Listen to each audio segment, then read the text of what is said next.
My dear Igbo brothers and sisters, I want to greet you people in the name of our Lord Jesus Christ. My name is Ambassador Dr. Apelu, President General of Ogbako Ndi Igbo Niile. I am here to speak today in English language so that everybody will hear me. A lot of things are happening within the Igbo nation, which I think is very bad. That some Igbo people are thinking that they are more Igbo than the other.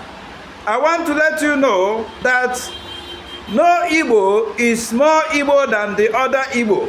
No matter your geographical location, be it in River State, be it in Delta State, be it in the Southeast, be it in Kogi, be it in Benue, be it in Edo, be it in Bayelsa State, be it in Akwa Ibom, be it in Cross River State, and every other place Ndi Igbo find themselves. We are all one, created by one God as Igbo people. I want to correct that notion that some people are trying to let other Igbo people know that they are more Igbo than them. I want to tell you, my dear brother and sister, wherever you find yourself, as far as you observe the 4 market days of Eke, Orie, Afo, Nkwo, my dear brother and sister, you are an Igbo man or an Igbo daughter. As far as you observe most of the Igbo cultures and traditions, you are an Igbo man. Don't allow anybody, whether living in the riverine area or living in upland, to intimidate you by telling you that you are less Igbo than the other. No, no, no, no, no. Ogbako Ndi Igbo Niile says no to it, because no Igbo man is more Igbo than the other. We need to come together as a nation to make the Igbo nation great again. This issue of divide and rule tactics from our enemies to divide us the more, we want to say no to it, because in the Igbo, we are one from one family, and no Igbo man shall treat his fellow Igbo person shabbily, no matter the position he or she maintains. We are Igbo people. I want to tell you people, I front against this issue going around, this misconception, this wickedness of trying to tell Igbo man that he is not Igbo because you are in the upland or you are in the riverine area.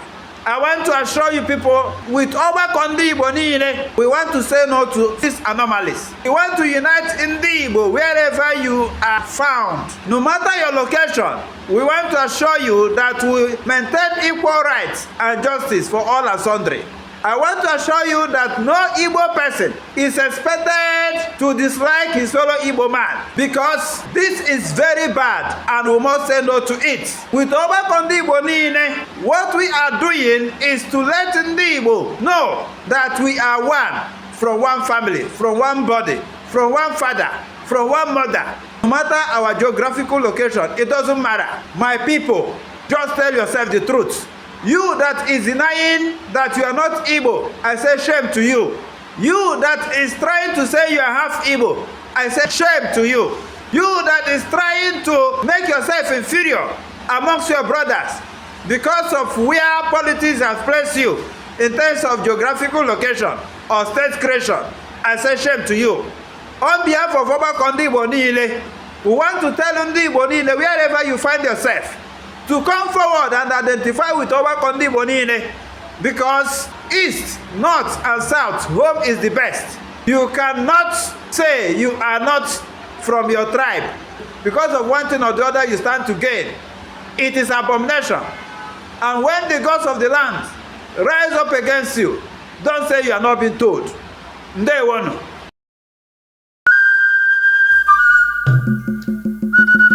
Igbo kwen. Hey.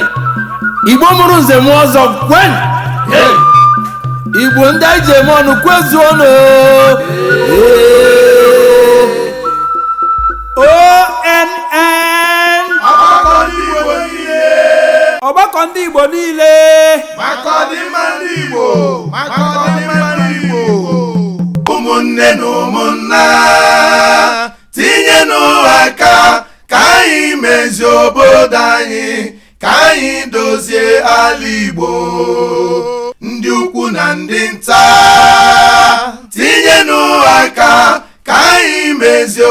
obodo anyị, ka anyị dozie ala Igbo. Ụmụnne na ụmụnna, tinyenụ aka ka anyị mezie obodo anyị, ka anyị dozie ala Igbo. Ndị ukwu na ndị nta, tinyenụ aka ka anyị mezie obodo anyị, ka anyị dozie ala Igbo.